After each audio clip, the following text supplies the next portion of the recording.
Tenían que purificarse y se tenía que hacer un sacrificio y rociar la sangre 7 veces sobre aquel que estaba enfermo de lepra. Y luego lo mandaban 7 días fuera del campamento, y cuando ya estaba completamente sano y después de su purificación, entraba al campamento de Israel. Imagina el gozo de las familias hebreas, de las familias judías, que no había esperanza para el leproso. No había ninguna esperanza para ellos.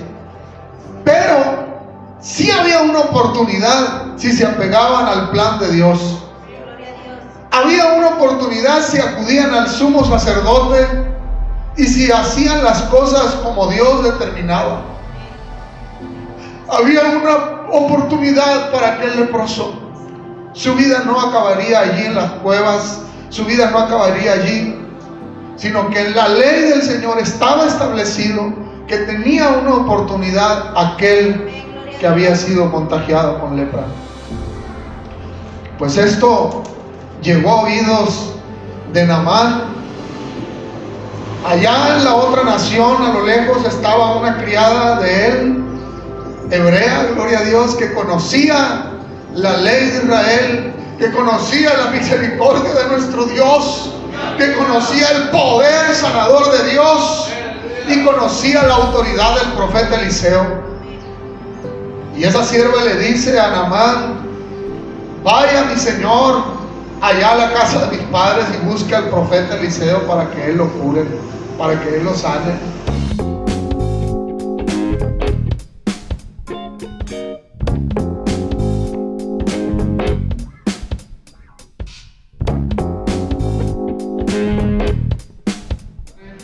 De un niño, y quedó limpio. Y volvió al varón de Dios, él y toda su compañía, y se puso delante de él y dijo: he aquí, ahora conozco que no hay Dios en toda la tierra sino en Israel. Te ruego que recibas algún presente de tu siervo. Amén. Cierra sus ojos. Señor, gracias en esta tarde por esta palabra, Señor, que es viva y eficaz. Te pedimos, Señor, que bendigas este mensaje, que, Señor, nos sea útil, que nos ayude, Señor, a entender mejor tu carácter, tu esencia, y que podamos... El mensaje, gloria a Dios, central, donde vamos a revisar hoy en la Escritura, lo que vamos a ver es la lepra de Naamán. Naamán, dice la Biblia, que era un jefe del ejército del rey de Aram. Era un hombre poderoso, pero tenía lepra. La lepra en el tiempo de Naamán estaba considerada como la enfermedad de muerte que prevalecía en aquel tiempo. La lepra de Naamán, en el tiempo de Naamán, no tenía cura. Era como una de las enfermedades que hoy tenemos, ¿verdad?, que son incurables, como el SIDA, cierto tipo de cáncer. La lepra de Naamán iba a llevarle en algún momento a la muerte. Pero lo que venía antes de la muerte era lo más difícil para las personas que vivían con lepra, porque tenían, como era contagiosa la enfermedad, tenían que aislarlos y tenían que separarlos, ponerlos fuera de los campamentos, fuera de los pueblos, y los leprosos se juntaban entre ellos para cohabitar juntos en las cuevas, en los valles. Entonces vivían el resto de sus vidas sin tener contacto con sus familias. No había teléfonos celulares, no había internet como ahora. Entonces las familias prácticamente sabían que ahí estaba su familiar en una cueva lleno de lepra, pero jamás lo volvían a ver. Si había por allí alguna familiar que todavía quería a su familiar leproso, de lejos le llevaban comida y se la dejaban por ahí, en algún lugar donde pudiera salir aquel familiar a tener aquel alimento, aquella necesidad. Pero era muy difícil para los leprosos terminar sus días en Israel. Si a eso le añadimos que, de acuerdo a la ley de Moisés, el leproso era considerado un pecador, la lepra estaba considerada como parte de un símbolo del pecado. La lepra era considerada como simbolismo del pecado en el antiguo Israel. Entonces, si entendemos esta situación por la que estaba viviendo Naamán, nos vamos a dar cuenta que para él prácticamente se le había acabado todo su mundo, se había venido abajo todas sus aspiraciones, sus ilusiones. Dice la escritura que él era un hombre poderoso, era un hombre jefe de ejército, era el segundo del rey de Aram. Y gloria a Dios. Sin embargo, ¿verdad? Se contagió de lepra. Se le acabó todo su mundo, se le vino abajo todo las aspiraciones que él tenía. Estuve revisando por allí, ¿verdad? Y Naamán, el nombre Naamán, cosa curiosa, significa agradable. El nombre Naamán significa agradable. Entonces Naamán, bueno, no he predicado esto, pero tengo una enseñanza por ahí guardadita que la quiero dar algún día acerca de los nombres. Encontré mucha profundidad en la escritura acerca de los nombres. Y el nombre refleja nuestra personalidad principal, el nombre que recibimos. Entonces tiene que ver con maldiciones, incluso generacionales, el hecho de que Jesús cambiaba los nombres y el hecho de que en el Antiguo Testamento el nombre era muy importante para el pueblo de Israel.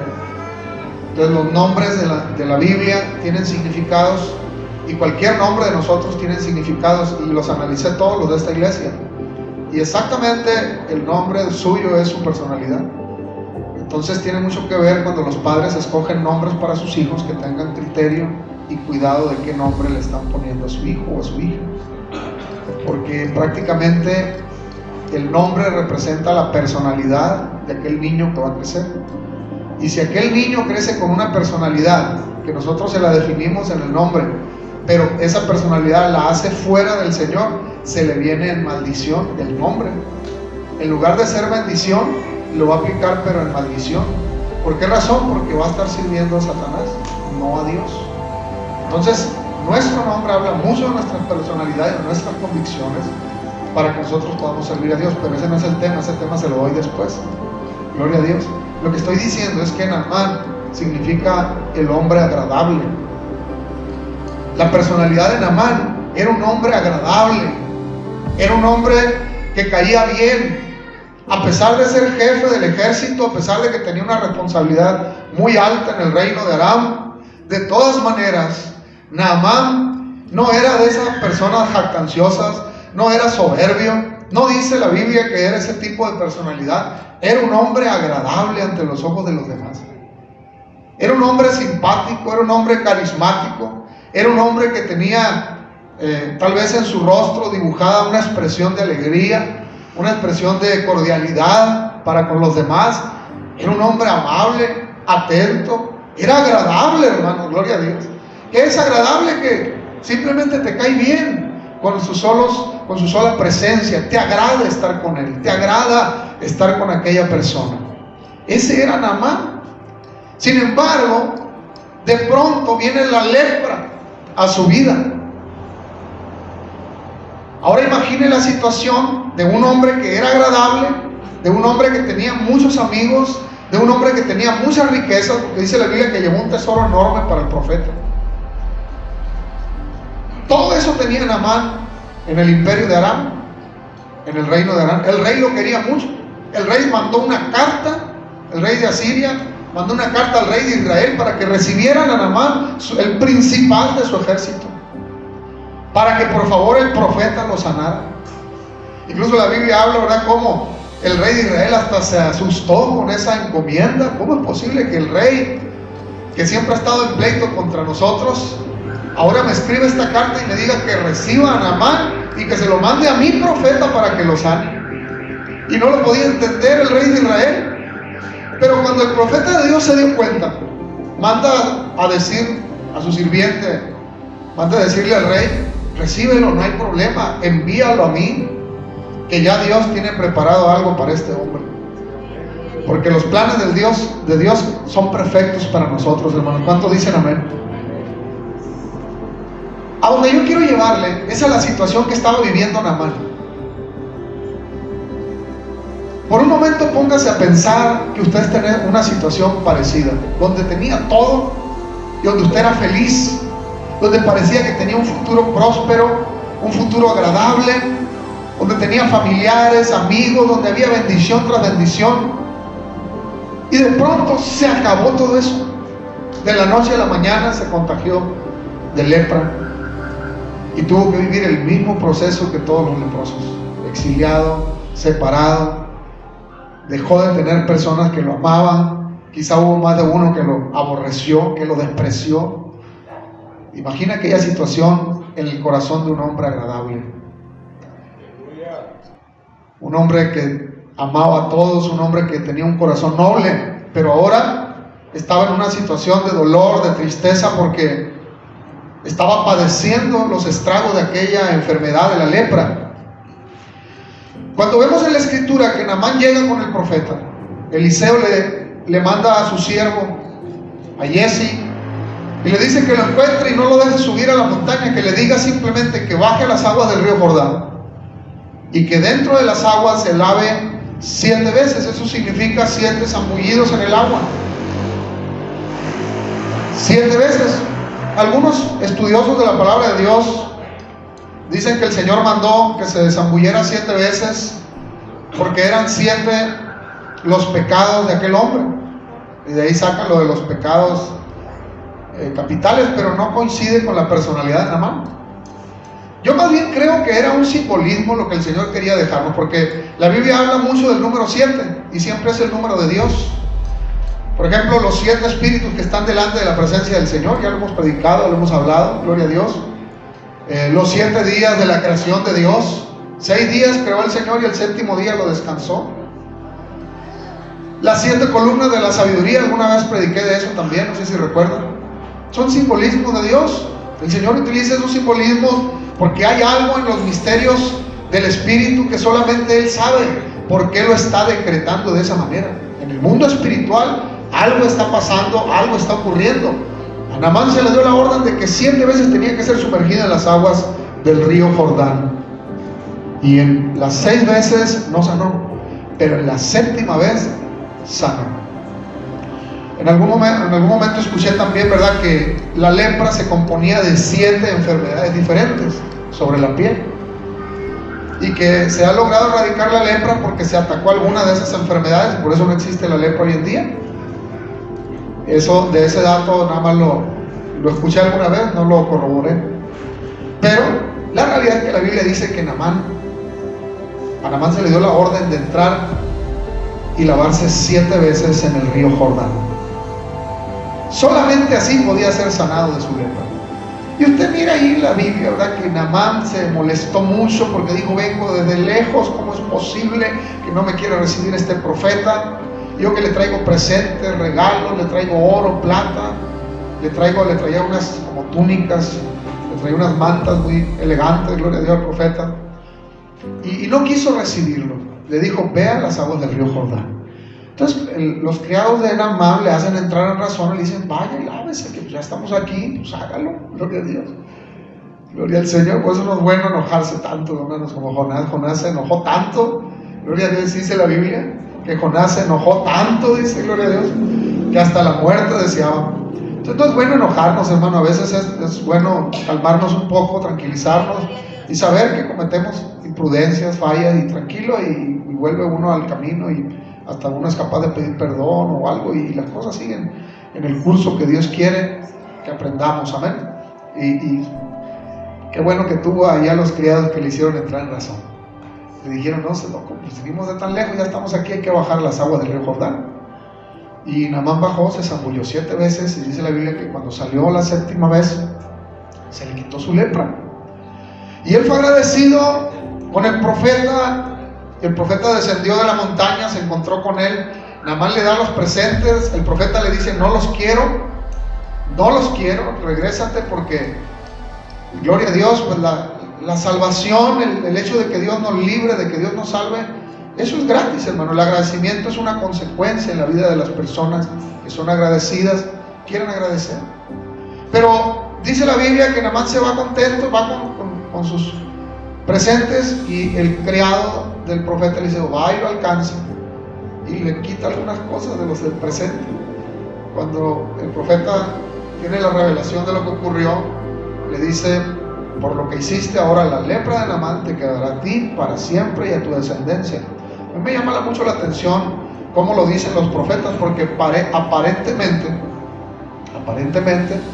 es la voz del profeta que lo está declarando, Pero quiero recordarles que el profeta hablaba en nombre de ¿quién? De Dios.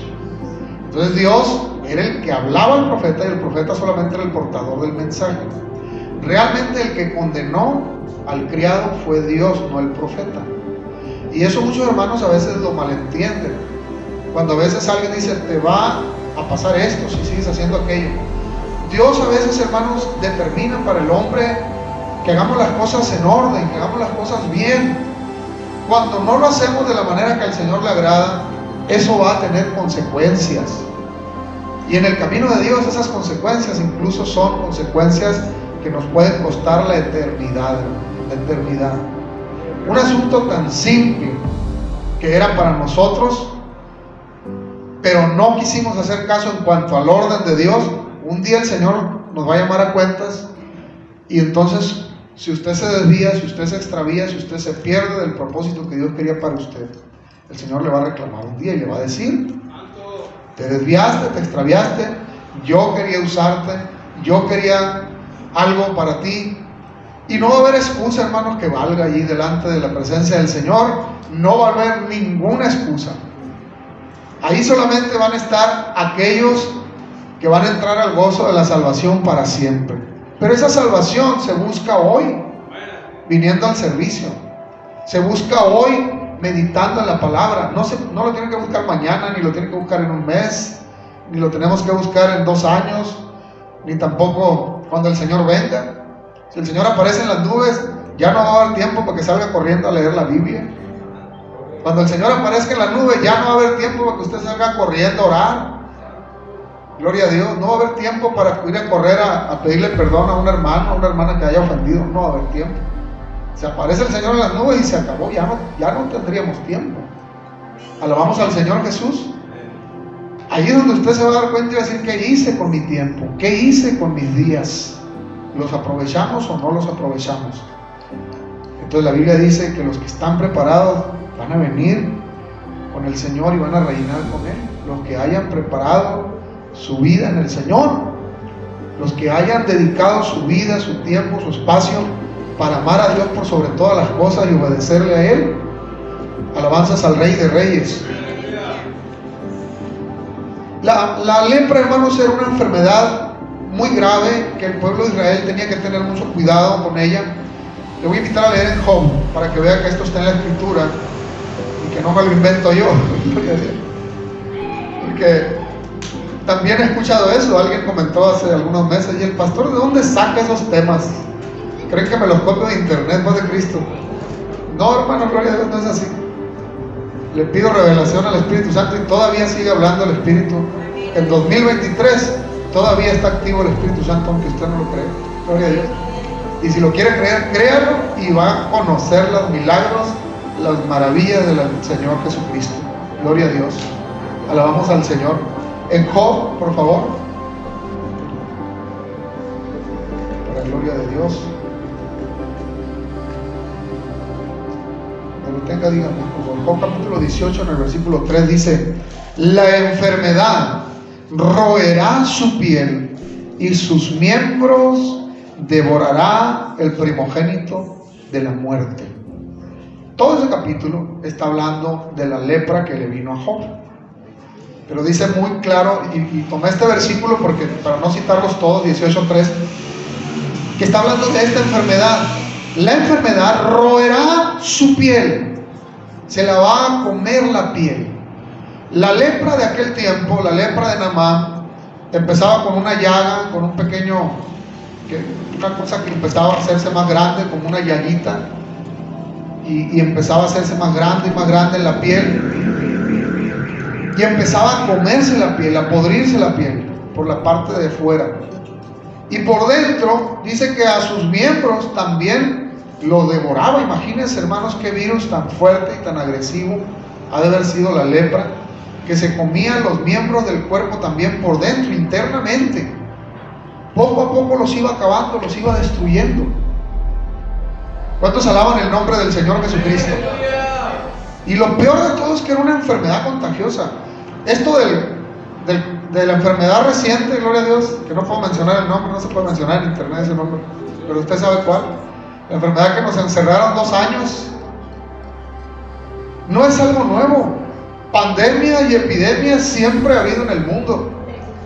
Y los gobiernos y las personas de las épocas que vivieron esas pandemias sufrieron igual que nosotros. No se alarme, hermano, gloria a Dios, de que estas cosas pasan. Alármese porque su nombre no está escrito en el libro de la vida. Eso que sí le preocupe. Alármese si el Espíritu Santo no está con usted. Alármese si el Señor aparece en las nubes y no lo llaman. Gloria a Dios. Pero las cosas que pasan en este mundo no deben de alarmarnos.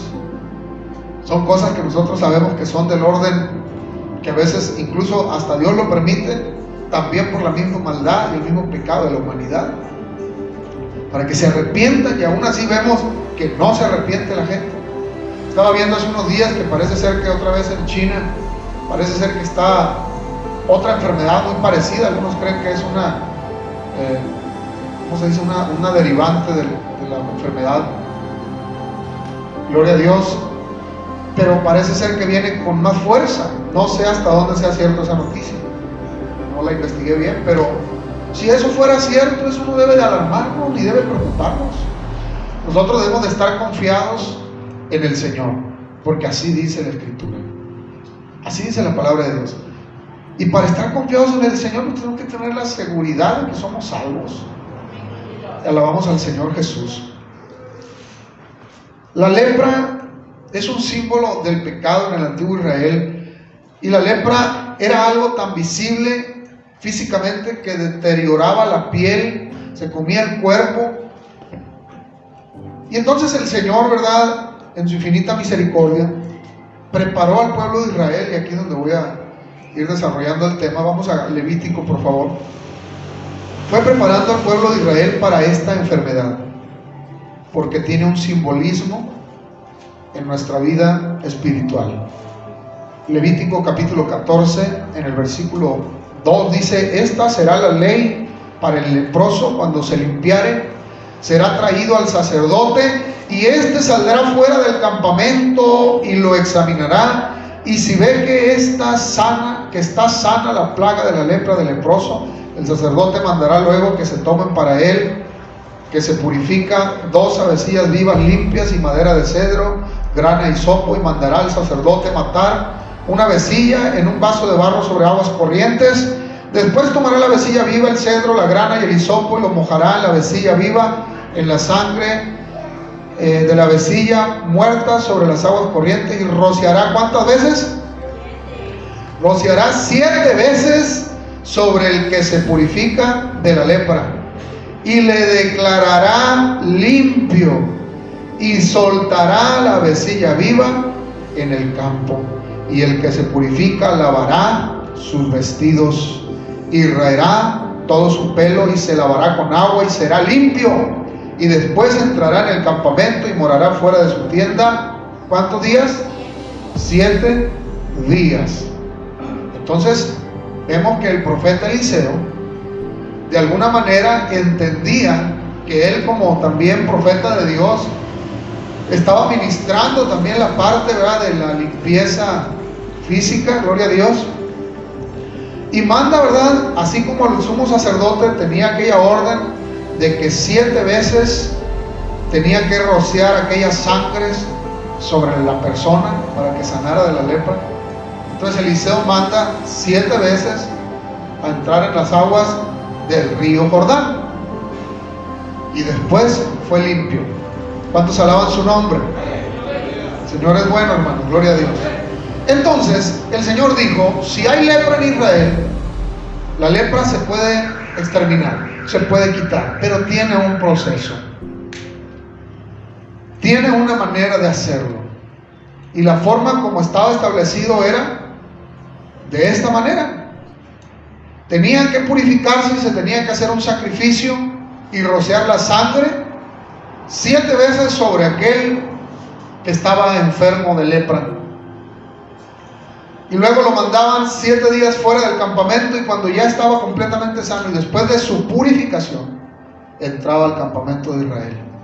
Imagina el gozo de las familias hebreas,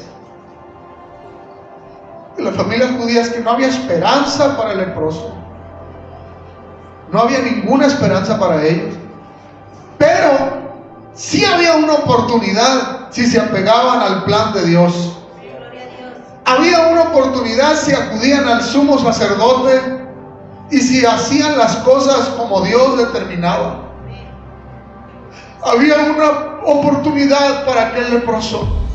Su vida no acabaría allí en las cuevas, su vida no acabaría allí, sino que en la ley del Señor estaba establecido que tenía una oportunidad aquel que había sido contagiado con lepra.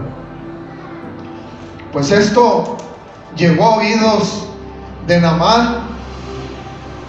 Allá en la otra nación, a lo lejos, estaba una criada de él, hebrea, gloria a Dios, que conocía la ley de Israel, que conocía la misericordia de nuestro Dios, que conocía el poder sanador de Dios y conocía la autoridad del profeta Eliseo. Y esa sierva le dice a Naamán: vaya mi señor allá a la casa de mis padres y busque al profeta Eliseo para que él lo cure, para que él lo sane. Derecha. ¿Qué es lo que tenemos que hacer, hermano? Gloria a Dios. Pegarle en la izquierda. No, gloria a Dios. Dice la Biblia que tenemos que poner también la otra mejilla. En otras palabras, si alguien quiere pasar por alto tu vida, tus intereses, si alguien incluso quiere humillarte, si alguien te quiere hacer quedar mal, si alguien quiere hacerte sentir mal, la Biblia dice que lo dejes. Dale el privilegio de que lo haga. Él no sabe lo que está haciendo, usted sí. Usted está atesorando para el reino de los cielos. ¿Qué le afecta que otra persona piense mal de usted, o que le haga daño, que le haga la cara chueca, que no lo salude, que no se lleve con usted? Déjelo. Dele incluso la oportunidad de que lo trate así. No pasa nada. Ahí es donde usted va a humillarse en el espíritu, y quizá va a perder en el momento una oportunidad de tener gloria ante los hombres, una oportunidad de alzarse ante los demás, o a lo mejor va a perder un reconocimiento, pero eso es terrenal, es pasajero.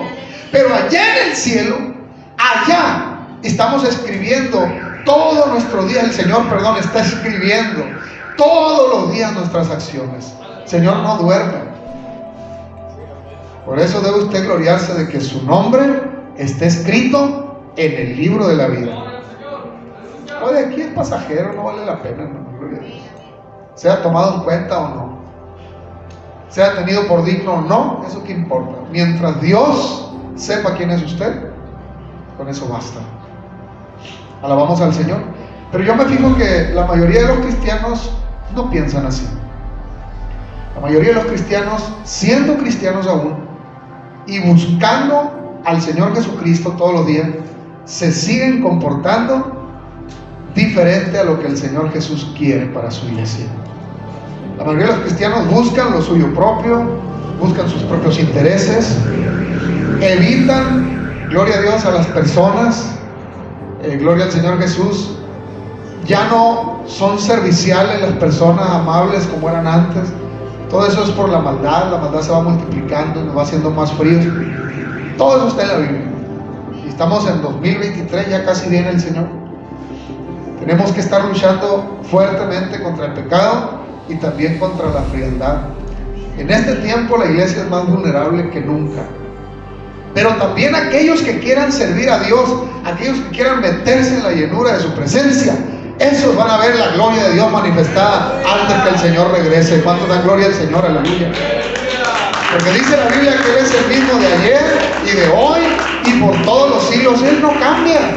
Lo que ha cambiado son las circunstancias, lo que ha cambiado es la tecnología, las comodidades, lo que ha cambiado es la calidad de vida en el ser humano. Yo me acuerdo que hace 30 años, de niño, a mí me tocó estar en fraternidades de la iglesia de 7 días, hermano, y no había dónde dormir, y dormíamos allí en el suelo, ahí dormíamos, nos poníamos una cobija aquí en la cabeza, los padres, los hijos, todos así en el suelo, esperando que el siguiente día comenzara la fraternidad. Hace como unos 25 años me tocó ir a una fraternidad, estuve en Topolobampo, y recuerdo que no había hospedaje ya, se había llenado las casas de los hermanos. recibiendo a los hermanos que venían de fuera. Y entonces el grupo de jóvenes que estaban ahí, pues dijimos, los músicos andaban guardando los instrumentos, se los iban a llevar y tenían que volver en la mañana a instalarlos. Y entonces yo me acuerdo que chiquito así le dije, oye, espérense, aquí déjenos, nosotros no vamos a quedar aquí a dormir. Pero nosotros contentos, gozosos. Y me acuerdo mucho de esta anécdota porque tenía frío en mi cabeza y no tenía dónde reposar mi cabeza.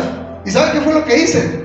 Metí mi cabeza dentro del bombo. Le agradezco tanto a Dios que esa batería no tenía cuero en el frente del bombo. Gloria a Dios. Porque gracias a eso mis orejitas no pasaron frío esa noche. ¿Cuántos alaban al Señor Jesucristo? Y ese era el gozo de los hermanos de hace 25, 30 años, tal vez 40 años. También me cuentan maravillas los hermanos ancianos que platico con ellos. Me cuentan unas historias increíbles de la presencia de Dios, de un mover de Dios. Pero ahora si no hay hoteles de lujo, los hermanos no van a las fraternidades. Si no hay alimento de primera, no van a las fraternidades. Si no está un grupo que toque muy bonito, de trayectoria, de esos que cobran caro, no le llama la atención a las fraternidades, paz de Cristo. Si no hay carro, no quieren ir a las fraternidades. Qué flojera ir en camión. Paz de Cristo, hermano, gloria a Dios. Entonces, Dios no cambia, Dios es el mismo ayer y hoy y por los siglos. El que cambia es el ser humano. El que ha cambiado es el entorno. Lo que ha cambiado es la calidad de vida. Eso ha cambiado. La forma como el enemigo nos ha vendido una idea equivocada sobre la convivencia. Y entonces los hermanos que vivimos en esa época somos los que andamos ahorita en la fraternidad. Y siempre andamos dispuestos y vamos y yo hago trenes y andamos ahí. Queremos servir a Dios así porque hemos aprendido que todo eso es bueno para nuestra alma. Alabamos al Señor Jesús. Y lo mismo es en la iglesia. El hermano que se acostumbra a ser fiel al Señor en la iglesia en todo y a guardarse para el Señor y a vivir para el Señor, aquí va a estar, aquí va a adorar al Señor, se va a sentir cómodo, sea un edificio nuevo o sea un edificio viejo. Pero mientras su espíritu esté renovándose, ahí va a estar contento y va a estar a gusto, sirviendo al Señor todos los días de su vida. Alabamos al Señor. Decía hace unos días sobre el liderazgo pastoral, me comentaba un hermano, es que es necesario que el líder, pues sí, pues siempre están mirando a los hermanos, las iglesias miran a los pastores, gloria a Dios, cualquier cosita se nota mucho, pues, y a veces se lleva mucho más, pues, el observar a los pastores que observar cómo anda un miembro en la iglesia. Eso no lo observan los hermanos, gloria a Dios. Eso lo observamos los pastores sabemos cómo anda un miembro en la iglesia, pero entre hermanos no observan esas cosas, observan solamente al pastor, en qué falla. Alabamos al Señor Jesús. Pero aún así, revisando la escritura, le decía yo a este hermano, sí, pero aún así, si el pastor no tuviera visión, y si no tuviera un liderazgo, de ese tipo de liderazgos que activan a la iglesia, un mover de buscar, de que esté impulsando a la iglesia, de todas maneras, el Señor Jesús se protegió. ¿Qué dijo el Señor? Yo me voy a ir y no los voy a dejar solos. He aquí enviaré a otro consolador. Los hermanos que quieren que el pastor sea su consolador están equivocados, Padre Cristo. Si usted necesita un pastor que le consuele, su pensamiento está equivocado conforme a la Escritura, porque la Biblia dice que el que te va a consolar es el Espíritu Santo. Y el Espíritu Santo lo buscas solamente con ayuno y oración. Si te tocó un buen pastor, gloria a Dios, pues es la cerecita en el pastel. Dele gracias a Dios. Un pastor que te busque, que te procure, que te hable por teléfono, que te visite de vez en cuando, que te tome en cuenta para saludarte al menos. Con eso es suficiente. Pero si no hubiera ese pastor en tu vida, no es cierto eso que dicen algunos hermanos. La iglesia está así por culpa del pastor. No es cierto. La iglesia está así por culpa de que usted no ora, por culpa de que usted no ayuna, por culpa de que usted no busca la presencia del Señor Jesús. Alabamos el nombre del Señor Jesucristo. Enfocándonos en el tema, dice la Biblia entonces que había esta ley para el leproso y tenía una oportunidad el leproso.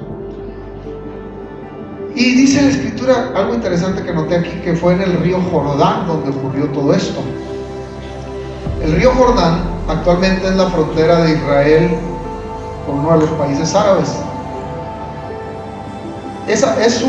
ahorita son como 10 metros nada más y lleva muy poquita agua, lo puedes cruzar caminando. En aquel tiempo era muy grande el río Jordán, pero gloria a Dios, algo que ha permanecido hasta el día de hoy es que ese río Jordán nunca se ha secado.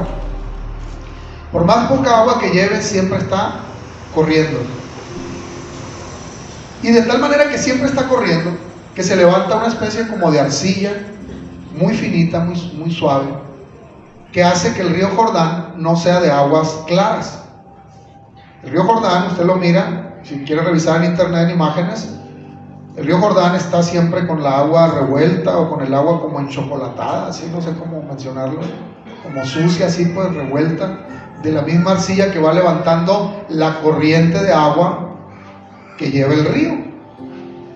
Mire qué interesante esto, porque casi todo lo que vemos en la Biblia, en el Antiguo Testamento, es un simbolismo de lo que el Señor quería hacer, y en el Nuevo Testamento lo vemos. Y solamente aquellos que entienden la palabra de Dios, que escudriñan la Escritura, se darán cuenta del mensaje que el Señor quiere darnos. Y dice la Biblia que en el río Jordán básicamente hay un flujo constante de agua viva. El agua viva es el agua que fluye, el agua que corre. Un agua estancada es un agua muerta. Entonces el río Jordán, aunque se vea sucia, aunque se vea así chocolatada o revuelta, está así porque está siempre corriendo el agua, siempre está fluyendo, siempre hay una corriente, por pequeña que sea, pero siempre ha habido flujo ahí. Estamos hablando de miles de años de historia del río Jordán. Tal fue así que el río Jordán es mencionado en la Biblia 75 veces. Y en el río Jordán es donde Juan el Bautista acostumbraba en su mayor parte del tiempo, porque también acudía a otro río, pero en el río Jordán en su mayor parte del tiempo era donde él bautizaba. Alabamos al Señor. Es más, allí en Mateo capítulo 3, versículo 13, dice que Jesús se bautizó en el río Jordán. Vamos a leer en 1 de Corintios capítulo 6. 1 de Corintios, por favor. En el capítulo 6, en el versículo 11 dice: y esto erais algunos, mas ya habéis sido lavados, ya habéis sido santificados, ya habéis sido justificados en el nombre del Señor Jesús y por el Espíritu de nuestro Dios. ¿Qué le dijo Jesús a Nicodemo? Tienes que nacer ¿de qué? De agua y de Espíritu. Hay dos elementos que caracterizan la salvación en el ser humano: el agua y el Espíritu. Entonces la persona que quiere servir a Dios tiene que lavarse en agua y también tiene que lavarse en Espíritu. Tiene que existir ese lavamiento para poder que esté limpio. Alabamos el nombre del Señor. Entonces el bautismo en agua, ya sabemos lo que es. Bapto significa sumergir totalmente el cuerpo sólido en agua. Y sabemos de invocación del nombre lo que representa. El nombre de Jesús. En el nombre de Jesucristo, para perdón de tus pecados. Y se lava a la persona invocando su nombre, como dice la Biblia. Y en ese momento es limpio de todos los pecados. La Biblia enseña, ¿verdad? Si tus pecados fueran como la grana, ahora serán emblanquecidos, gloria a Dios. Dice que nuestros pecados los lleva el Señor a lo más profundo de la mar. ¿Sabe lo que hay en lo más profundo de la mar? Alta presión. Todo revienta, todo explota allá en el fondo del mar, hasta nuestros pecados, Padre Cristo. Allá los lleva el Señor y allá los desaparece. El acero, el fierro así grueso, allá en lo profundo del mar no resiste, se rompe de tanta presión que tiene el agua. Entonces simbólicamente el Señor por eso dice: allá en lo profundo del mar tus pecados son llevados, y ahí el Señor se olvida de ellos para siempre. Entonces usted tiene que entender que en el lavamiento es donde está la purificación. Y no solamente es en agua, sino también en espíritu. Por eso dice ahí, en el nombre del Señor Jesús y por el Espíritu de nuestro Dios. En Hechos capítulo 22, por favor. Hechos capítulo 22, para gloria de nuestro Señor Jesús. Dice así: Hechos capítulo 22, en el 22:16 dice: ahora pues, ¿por qué te detienes? Levántate y bautízate. ¿Y qué dice? Y lava tus pecados, invocando su nombre. Ahí dice con mucha claridad: ¿qué te detiene? Levántate y bautízate y lava tus pecados, invocando su nombre. ¿Y qué es invocar su nombre? Como dice Hechos 2:38, en el nombre de Jesucristo, para perdón de tus pecados. Eso es invocar el nombre. ¿Qué es invocar el nombre? Señor Jesús, en tu nombre. ¿Cuál es el nombre del Señor? Jesús o Jesucristo. Entonces, con mucho respeto a quienes piensan que es en el nombre del Padre, del Hijo y del Espíritu Santo, en realidad no están invocando ningún nombre. No están invocando ningún nombre. Pero ese es otro tema. Amén. El nombre que es sobre todo nombre, dice ahí en Hechos 4:12. Porque no hay ninguno, y en ningún otro dice hay salvación. Porque no hay otro nombre bajo el cielo dado a los hombres en que podamos ser salvos. ¿En qué nombre podemos ser salvos? Solamente en Jesús. Entonces el bautismo debe ser invocando su nombre, en el nombre de Jesús para perdón de tus pecados, o en el nombre de Jesucristo para perdón de tus pecados. Alabamos al Señor Jesús. Entonces, Dios quiere que esa agua que lava, esa agua que limpia, esté particularmente siempre fluyendo desde nuestro interior. Y es donde aplica la simbología del río Jordán en nuestras vidas. En San Juan capítulo 7, por favor. San Juan capítulo 7, en el versículo 38, dice lo siguiente: el que cree en mí, como dice la Escritura, de su interior correrán ríos de agua viva. Dígalo conmigo: ríos de agua viva de su interior. ¿Saben por qué, hermano? Gloria al Señor Jesucristo. La Biblia enseña que toda la gente está muerta en sus delitos y pecados. Y la Biblia enseña que usted y yo nos debemos de limpiar de toda contaminación de carne y de sangre. La Biblia enseña que usted también peca, no porque ya se haya bautizado, o ya se haya lavado, o ya haya tenido la llenura del Espíritu. No significa que usted no se vuelva a quedar sin agua. A lo mejor se volvió a quedar seco, paz de Cristo. A lo mejor le cerró esa llave donde fluía la presencia del Señor desde el interior. Yo recuerdo la primera vez que hablé en lenguas. Yo duré 4 años orando al Señor, ayunando fuertemente al Señor. A mí no me detenía nada. Yo quería que el Señor me diera el don de lenguas, que el Señor me diera algunos dones. Gloria a Dios. Muchos hermanos hoy en día quieren los beneficios de la Escritura, pero nadie quiere pagar el precio. No quieren pagar el precio. Yo ayunaba mucho en ese tiempo. Estaba joven, no tenía más compromiso que conmigo mismo. Ayunaba 20 días y miraba la mano de Dios, el mover de Dios, el poder sobrenatural de Dios manifestándose en mi vida de una manera impresionante. Por eso a mí no me van a decir que tienes que ser un gran pastor, un gran evangelista para poder que Dios te use. Eso no es así. Lo lamento decirles, pero la autoridad del Señor se la dio a la iglesia. Si la iglesia no está viva, si la iglesia no está activa, es porque te falta meterte en las cosas del Espíritu, te falta meterte en el río de Dios. Por eso iniciamos con ese canto que dice: yo quiero nadar en el río de Dios. Quizá ahí en Ezequiel habla de eso, dice que se fue y se metió al río, pero dice que el agua le llegaba a los tobillos. Gloria a Dios. ¿Cuántos dan gloria al Señor?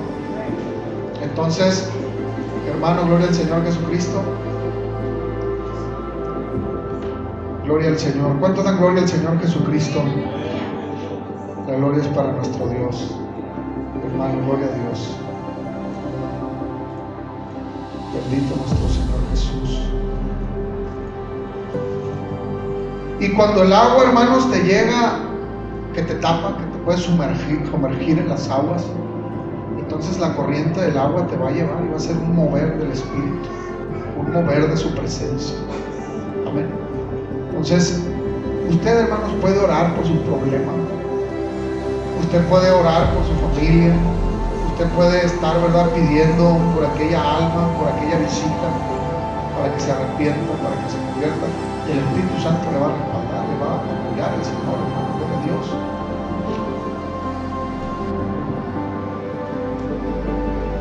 Bueno, Ezequiel 47, porque ya lo mencioné. Ezequiel 47 en el versículo 3, Ezequiel 47, 3 dice: y salió el varón hacia el oriente llevando un cordel en su mano y midió 1000 codos y me hizo pasar por las aguas hasta los tobillos. ¿Hasta dónde? Hasta los tobillos. Midió otros 1000 codos y me hizo pasar por las aguas ¿hasta dónde? Hasta las rodillas. Midió luego otros 1000 y me hizo pasar por las aguas ¿hasta dónde? Hasta los lomos. Midió otros 1000 y me hizo, y ya era un río que yo no podía pasar, porque las aguas habían crecido de manera que el río no se podía pasar sino a nado. Y me dijo: ¿has visto, hijo de hombre? Después me llevó y me hizo volver por la ribera del río, y volviendo yo vi que en la ribera del río había muchísimos árboles a uno y a otro lado,